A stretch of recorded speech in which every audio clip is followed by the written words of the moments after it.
জীবনে যখনই মুসিবত আসবে, বিপদ আসবে, প্রথম একটা কাজ করবেন, দাঁড়ানো থাকলে বসে যাবেন। যাই বিপদ আসুক, যাই হোক, মেজাজ গরম হচ্ছে, রাগ লাগছে, প্রেসার বেড়ে যাচ্ছে, দুশ্চিন্তা বেশি, দাঁড়ায় আছেন, বসে যাবেন। বসে আছেন এমন অবস্থায় এই জিনিসটা হচ্ছে, শুয়ে যাবেন, চোখটা বন্ধ করবেন, শুধু রবের রহমতের দরবারের দিকে তাকাই থাকবেন। আর মন, অস্থির মনকে বারবার শোনাবেন, আমার আল্লাহ আছে, আমার আল্লাহ যা করবে তাই হবে, আমার আল্লাহ খুশি হয়ে দিলেও আলহামদুলিল্লাহ, আমার আল্লাহ খুশি হয়ে না দিলেও আলহামদুলিল্লাহ।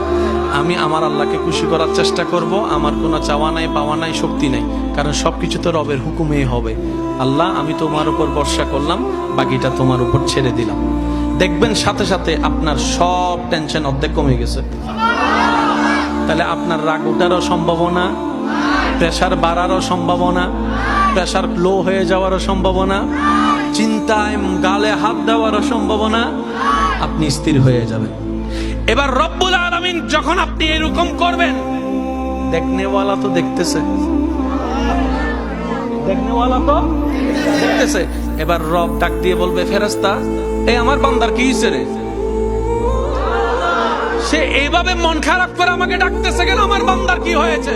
ফেরেশতা রিপোর্ট দিবে, আল্লাহ, ওর তো এই অবস্থা, ব্যবসার মধ্যে হঠাৎ করে ধস নেমে গেছে, সম্পর্কের মধ্যে এরকম ফাটল সৃষ্টি হয়ে গেছে, স্বামী স্ত্রী সম্পর্কের মধ্যে ঝগড়া লাগাই দিয়েছে, শয়তানে এরকম ডিভোর্স হয়ে যাচ্ছে।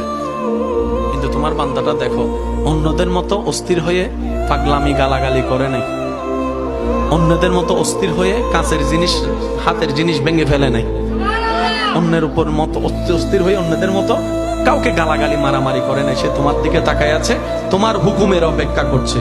রব্বুল আলামিন হয়তো বলবে, আমার বান্দাকে আমি রব স্পেশাল রহমত দিয়ে দিলাম, তার সমস্যা সমাধানের ব্যবস্থা করো, আর তার ধৈর্যের জন্য গুনাহ মাফের ব্যবস্থা করো, জান্নাতের রাস্তা সহজ করে দাও।